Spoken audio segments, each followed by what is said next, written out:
Je m'appelle Jean-Claude Bambanze. Je suis président de la société civile du territoire de Rutshuru.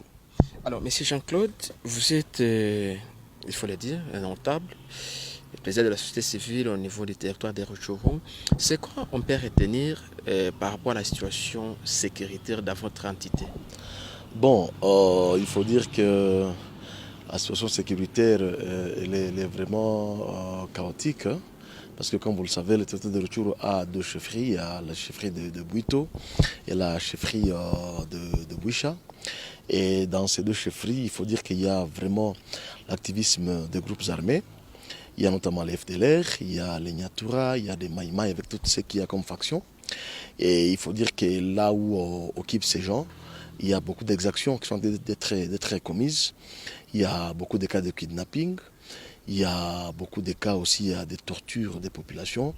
Mais également, il y a aussi beaucoup de cas de taxes illégales imposées à la population par toutes ces milices. Mais à part ça aussi, il faut noter qu'il y a l'aspect aussi de l'insécurité créé aussi par certains éléments des forces de l'ordre qui eux aussi imposent des taxes illégales. Il y a aussi des taxes sur la route. Et tout ça, ça crée vraiment l'insécurité. Évidemment, comme conséquence aussi, il y a aussi le mouvement des populations qui fuient des zones occupées par tous ces groupes armés. Alors, qu'est-ce qui explique cette montée-là de l'insécurité dans votre entité? Bon, il faut dire qu'il y a beaucoup d'aspects. Hein. Il y a beaucoup d'aspects parce que non seulement il y a la traque de FRDC, et cette traque aussi a de l'impact parce qu'il y a des effets collatéraux. Et donc, quand il y a des traques comme ça, c'est que les groupes armés se rabattent sur les populations. Mais également, il faut aussi noter qu'il y a quelque part aussi la présence de certains éléments RDF sur le territoire. Et comme vous le savez, la présence de ces gens aussi active également les groupes armés qui, entre guillemets, avancent un petit peu comme quoi ils doivent aussi défendre leurs entités. Et avec tout ça, il y a aussi l'autre motif, c'est par rapport aussi à la recherche de la vie. Donc vous savez qu'ils sont là pour chercher à s'enrichir aussi. Et tout ça sont des points qui font à ce que ces gens puissent aussi s'activer afin de conquérir certains territoires et aussi la façon de s'enrichir. Alors, dans les messages du président Félix, le président de la République, de la fois dernière, il a appelé tous les groupes armés de se rendre, c'est-à-dire à déposer les armes. Est-ce qu'on peut dire qu'il y a des avancées? Parce qu'on sait, les territoires des Rutshuru hébergent plusieurs groupes armés. Est-ce qu'il y a certains groupes armés qui ont au moins compris qu'ils doivent se rendre facilement comme il y a un nouveau régime là? Jusqu'à présent, dans le territoire de Rutshuru, on ne sent pas vraiment cet engouement comme c'est fait dans le Massissi. Donc à Rutshuru, jusqu'à présent, il n'y a pas vraiment de gens qui se rendent comme tels. Il y a toujours une résistance? Il y a toujours, je ne vais pas appeler ça comme résistance parce que c'est vrai que c'est un message, mais un message seulement qui n'est pas aussi accompagné par des actions concrètes pour permettre à ce que ces gens puissent rentrer. Parce qu'il faut dire, bon, si les gens vont se rendre, mais ils vont se rendre où? Est-ce qu'il y a des structures qui sont déjà sur place pour que ces gens se rendent? Et donc tout ça, nous pensons que ça crée un frein à ces redditions.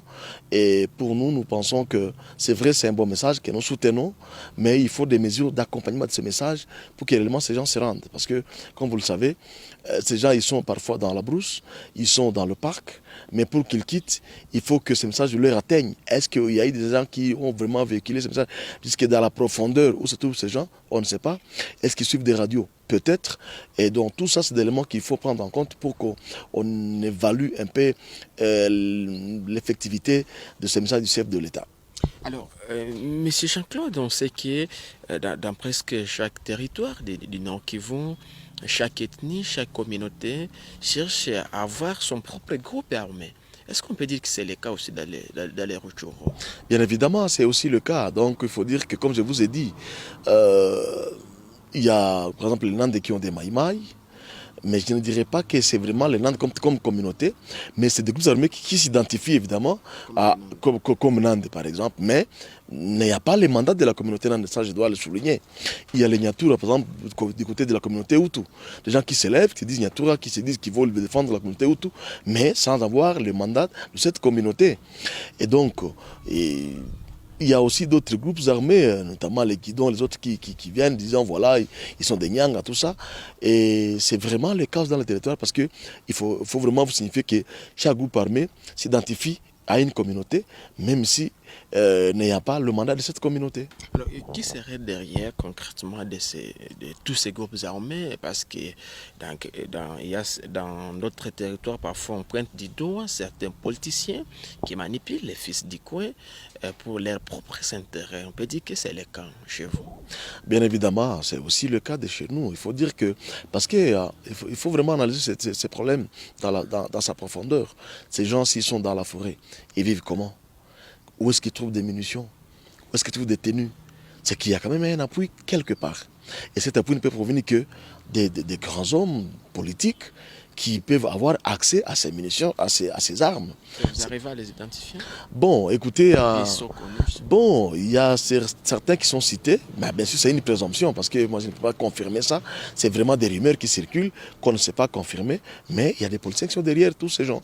Vous allez voir qu'il y en a qui sont arrêtés et il y a des policiers qui descendent directement pour aller les faire libérer par exemple. Il y en a qu'on entend qui envoient des appuis, parfois même financiers, à ces groupes armés.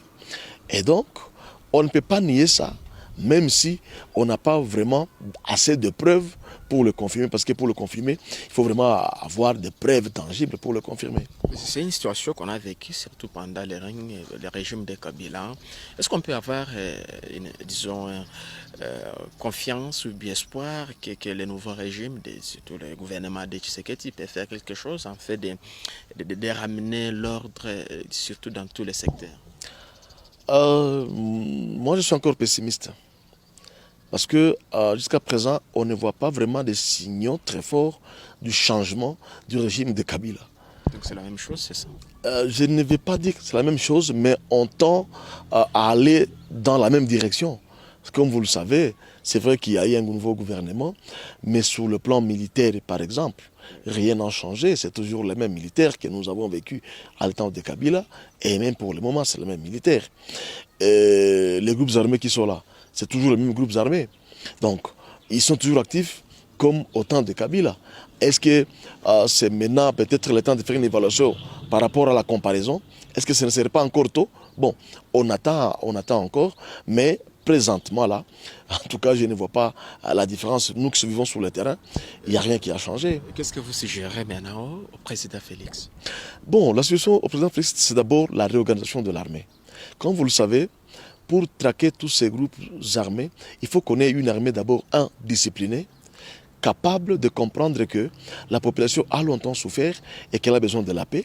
Deuxième élément, une armée qui comprend qu'elle est là pour l'intérêt de la population. Parce que nous, ce que nous voulons à l'intérieur, c'est que je ne dirais pas que c'est toute l'armée, mais vraiment le gros des militaires que nous avons à l'intérieur, c'est des militaires qui se comportent aussi comme des groupes armés. Parce que non seulement ils pillent, mais aussi ils rançonnent des gens sur les routes, et ils maltraitent la population. Et à un moment donné, on s'est dit, mais on est en face aussi d'un groupe armé où c'est comment? Et que donc, ce qu'il faut d'abord faire, c'est la rigueur d'abord au sein de l'armée. Il faut qu'il y ait la justice. La justice pour punir, que ce soit du côté de l'armée, mais également du côté des civils qui collaborent aussi avec ces groupes armés. Parce que ça aussi un aspect qu'il ne faut pas aussi ignorer. Il y a aussi des civils qui collaborent. Bien sûr, il y en a qui collaborent parce qu'ils sont obligés. Je peux vous dire que nous avons beaucoup d'entités qui sont restées aux mains des groupes armés pendant très longtemps. Ces groupes armés ont tissé des relations avec des populations et il y en a aussi qui les font par obligation parce qu'il y a absence de l'armée, il y a absence de la police et que si les groupes armés sont là, la population est obligée de collaborer. Et que donc, si on coupait cette chaîne de collaboration-là, nous pensons qu'on peut avoir un changement. Mais comme je vous dis, c'est vraiment un travail de titan qui doit se faire sur l'appareil sécuritaire pour que la population ait confiance encore à son armée. Dernière question, Président. J'aimerais revenir sur ce que vous venez de dire là. On observe cette parfaite, s'il faut le dire, collaboration entre l'armée loyaliste, les FRDC, et l'armée et les groupes armés. S'il faut le dire dans ce sens-là, les groupes rebelles là. Pourquoi ça?